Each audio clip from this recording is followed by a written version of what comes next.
Said this one traded for my first big win. Jonathan Fink on the line tonight, with a pack in hand and a story that bites.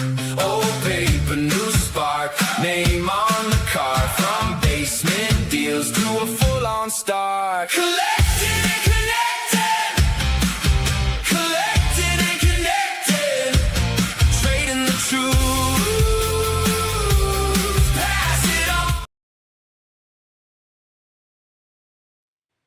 Hey, what's up? Jonathan Fink, Sports Card Collectors Club, and this is the Card Life Chronicles with a live pack opening. Today we're going to rip Upper Deck 2025-26 hockey. Now, I started ripping this blaster box earlier this week, and then my dog came downstairs and told me he had to go outside, so we had to cut the video. So we're going to finish this box with these 3 packs, and then to make this video kind of feel worthwhile, we're going to also do Series 2. So I wrote a book called The Hockey Gods Are Real. It came out in February of this year. It's all about like hockey superstitions and rituals and hockey karma, freak injuries, all that stuff. And so, when I do trade shows, I have my my books, laid out. I also want to have products that relate to my books, and so having packs makes a lot of sense. So I'll sell packs, for cheap. I'll even give away, the base cards to kids for free, and then the decent cards, I'll sell for like $1. I'll create like dollar bins, and it's just want to create some good vibes around my table to ultimately sell some books, but just living the card life, having fun, being part of the hobby. So today, let's rip some of this. Let's do it. So Upper Deck, really great company. They've been around a super long time. Their flagship product is not fancy like Topps or like Panini used to do. There's not a lot of numbered cards. There's not a lot of parallels. Very few autos.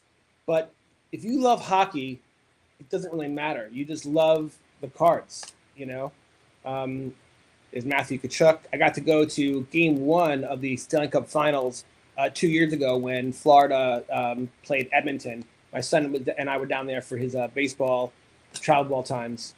That's a cool photography alert right there. There he is again. That's 2 in a pack. That's a good pack.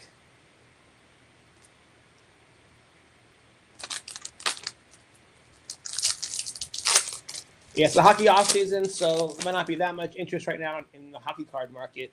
But everything goes through cycles. Right now, it is the National, and I understand the National, the GOATs are all the rage. Prices for the greatest players of all time, like Wayne Gretzky in hockey, and of course Michael Jordan and Shohei Ohtani. They're all at all time high prices. Kobe Bryant. The market might be at a peak, but again, it goes through cycles. And so it always ebbs and flows. But right now, if you look at the charts, some of these stocks, they look like stocks going straight up, kind of like NVIDIA and AI stocks from a few months ago. So if you're an investor, you want to buy low and sell high. Now, if you're a collector, it doesn't really matter. If you're a collector, rising prices is not in your best interest, right? You want to buy stuff cheap so you can collect it and get it at an affordable price. Now, that's a really cool card right there. That's a cool card alert. And back to back with a green and Dazzlers. So so Upper Deck does do some cool inserts for sure. There's another one, three in a row.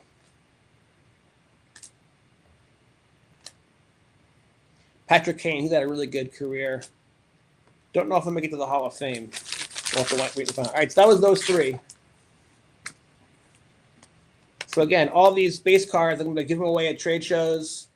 And then if whatever I have left after that, I'll just go to the baseball card store over in Park, Kansas, my favorite shop, and trade them in. Some card shops will only take your expensive stuff to trade in. Some other shops only want your numbered cards and your parallels and your autos. Why I love the baseball card store is that they'll trade you anything. It just depends on what it's worth. And if it's worth very little, they'll just offer you very little. So a lot of times when I show up with my shoebox full of junk wax, I might only get $5 or $10 for a full shoebox, and that's okay. I'll take what I can get. When you spend a lot of money in this hobby, it can really empty your pockets, and so it's important to find ways to earn some money back, which is why I'm not a huge fan of breaking, because I do understand breaking. I've done it, but like when you get into a break, sometimes you get nothing. If I rip a blaster box of hockey, I might not get any cards that I want. I might not get any chase cards, but at least you get something back, and then you can then trade it in. It's worth something. You can do something with those cards. So that's the same thing with gambling. It's like when you win, you get money, but if you lose lose everything. So here, for those people who look at cards as a gambling activity, I think of it as entertainment. But the point is, even when you have a bust, at least you get something redeemable back, where at a casino in Vegas you get nothing back. Same with breaking boxes, and so it is what it is. I prefer to break the cards. By the way, I also prefer to rip the cards myself. Here's a beautiful card right there. And speaking of cool inserts, I'm not sure I've ever seen this one before. That is sweet. Look at that. Boomtown. Yeah, let them cook. That's a cool one too. So if you're wondering what jersey it is that I'm wearing, it is a jersey from the jam band Twiddle. I feature Twiddle in my Music Gods Are Real series. I became friends with those guys. I interviewed them for my series, and I toured with them through Montana, and I went to Red Rocks with those guys. And you can read all about those adventures in that book series. So yeah, so I have other hockey jerseys as well. But I wanted to give a shout out to Twiddle, who just got back together after a little bit of a hiatus, and I'm really excited for those guys. So shout out to Mahali and Dempsey and Gubb and Kevin Rondo, their former manager, who he was the one who responded to me when I first reached out to the band, and he opened up all the doors for me. Helped me get Mahali on the cover of Volume 3. So I really appreciate Kevin Rondo so much. So shout out to Kevin Rondo. He's right now managing a band called Lamp, which is another up-and-coming jam band. So I wish them the best of luck. That's a cool photography alert. The guy's wearing his wool hat. Look at that cool photography. Look at that puck flying in the air. Oh, he's probably flicking it during warm-ups. So almost through this last race, we finally pulled the Young Guns. Young Guns are like the big rated rookie. It's a rookie card. It's a big deal in the hobby. That's probably not the guy we were we want to chase.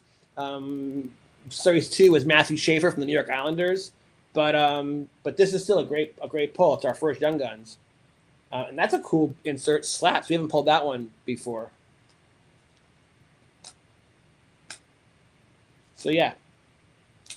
All right, last pack magic in the Foot Life Volume 2. I write about a lot of the sports card superstitions, and last pack magic is definitely one of them.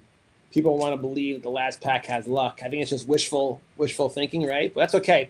Parapositive thinking. Oh, look who it is! Matthew Schaefer, New York Islanders, Green Dazzler. Now, technically, this is his rookie card, right? But you wouldn't know it by this. He made his debut October 9th, 2025. That is awesome. I grew up an Islanders fan. I grew up in Long Island. I enjoyed the 4 Stanley Cup run. I wrote all about that run in the book, The Hockey Gods Are Real. And, I love the Islanders. Here's a big name player. Yeah, Connor McDavid. Probably the best in the game right now. So right now is the National. Didn't have it in the cards to go this year, but I will definitely be there next year. So next year at this time, I will not be creating content in my home office. I'll be creating content at the National. But this was a really fun rip. No numbered cards, no autos, no mega parallels. We did pull a couple of I think the MVP has got to be the Matthew Schaefer. So go Islanders, go! And this was a fun little rip session. I thank you for joining me. I wish you guys the best, and as always, God bless. You guys take care. He pulled a stain from a shoebox lid. Said this one traded for my first big win. Jonathan Fink on the line tonight, with a pack in hand and a story that bites. Old paper, new spark, name on the card. From basement deals to a full-on start.